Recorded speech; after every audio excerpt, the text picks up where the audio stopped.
अस्सलामु अलैकुम रहमतुल्लाहि व बरकातुहू। आप देख रहे हैं न्यूज़ स्पीक। मैं आपका भाई आरिफ रहमान। चैनल को सब्सक्राइब करें, बेल आइकन ऑल पर क्लिक करें ताकि हमारी हर वीडियो सबसे पहले आपको मिल जाया करे। लाइक करें, शेयर करें, कमेंट जरूर करें। चलते हैं खबरों की तरफ। इस वक्त भारतीय जनता पार्टी के नेता और भारत के गृह मंत्री अमित शाह बंगाल के 2 दिवसीय दौरे पर हैं और एक प्रोग्राम के दौरान तृणमूल कांग्रेस पर हमला बोलते हुए उन्होंने कहा है कि पश्चिम बंगाल में इस वक्त दीदी जो है अपने भतीजे की नैया किनारे लगाने पर बड़े बड़े नेताओं को नजरअंदाज कर दिया है और दीगर परेशानियों के चलते तृणमूल के नेता बीजेपी ज्वाइन करने पर मजबूर हैं। और ऐसा मालूम हो रहा है कि इलेक्शन का डेट ऐलान होने से पहले पहले दीदी अकेली रह जाएंगी पार्टी में और सब के सब बीजेपी ज्वाइन कर चुके होंगे। दीदी को इस वक्त इस्तीफा दे देना चाहिए और बीजेपी ज्वाइन कर लेना चाहिए। इस वक्त दीदी 24 परगना और उसके इलाके का दौरा कर रही हैं। दीदी का कहना है कि बीजेपी भारतीय जनता पार्टी का नाम बदलकर भारत जलाओ पार्टी रख देना चाहिए। जहां पर भी इसकी हुकूमत है भारतीय जनता पार्टी की, वहां पर जंगल राज कायम हो गया है। चोरी, डाका, जनी, रेप, मर्डर, हर इसमें बढ़ चढ़ कर चोरों, बदमाशों का, गुंडों का विकास हो रहा है और गुंडे बदमाश चरम पर है। सरकार इसको थामने में नाकाम है और विफल है। इस सरकार को चाहिए कि अपनी कानूनी कार्रवाई और कानून व्यवस्था को मजबूत करना चाहिए, जिससे लोगों में सुकून हायल हो जाए और लोगों में खौफ हिरास जाता रहे। इस वक्त लोग खौफ में हैं कि कब क्या होने वाला है, क्या होगा, कोई पता नहीं, क्योंकि बीजेपी सरकार हर तरह से नाकाम हो चुकी है। पूरे भारत में, चाहे सेंट्रल गवर्नमेंट में हो या अन्य राज्य में हो, बीजेपी सरकार नाकाम हो चुकी है और इस वक्त किसान आंदोलन थमने का नाम नहीं ले रहा है और सरकार किसानों की बात सुनने से दूरी इख्तियार बनाई हुई है। और बीजेपी सरकार किसानों को बदनाम करने के लिए तरह तरह के हथकंडे दिल्ली पुलिस के साथ मिलकर रच रही है और तरह तरह के हथकंडे अपना रही है। दिल्ली के मुख्यमंत्री अरविंद केजरीवाल और उनके पार्टी के लोगों ने बीजेपी पर इल्जाम लगाते हुए कहा है कि बीजेपी 26 जनवरी के दिन जो किसानों के साथ जो बर्बरता हुआ, हालात बेकाबू हो गए, ये पुलिस और बीजेपी की मिली भगत से रचा गया था। तब जाकर ऐसा हालात बेकाबू हो गया। किसान आंदोलन शांतिपूर्वक कर रहे थे, अचानक हालात बेकाबू होने का क्या मतलब है? और अकाली दल के नेता सुखबीर सिंह बादल, जो इससे पूर्व बीजेपी के साथ गठबंधन में रह चुके हैं, उन्होंने किसानों के आंदोलन के नेता राकेश टिकैत से मुलाकात की और मुलाकात करने के बाद उन्होंने कहा है कि हम किसानों के साथ हैं और किसान आंदोलन जारी रहना चाहिए।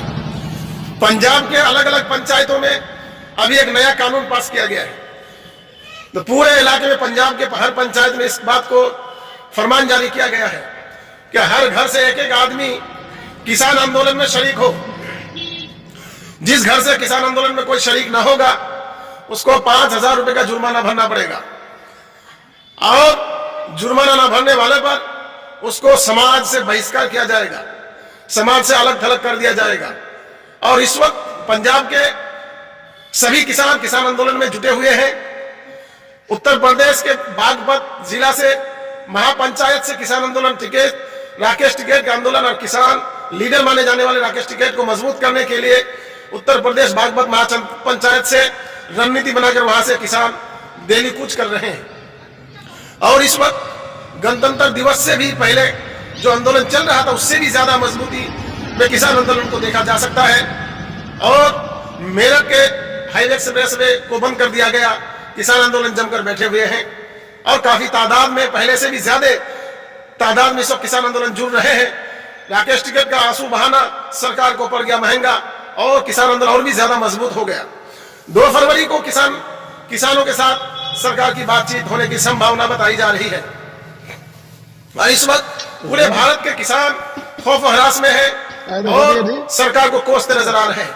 उत्तर प्रदेश के अलग अलग इलाकों में, जिलों में, ग्राम पंचायतों में बीजेपी सरकार को बहिष्कार करता हुआ दिखा जा रहा है।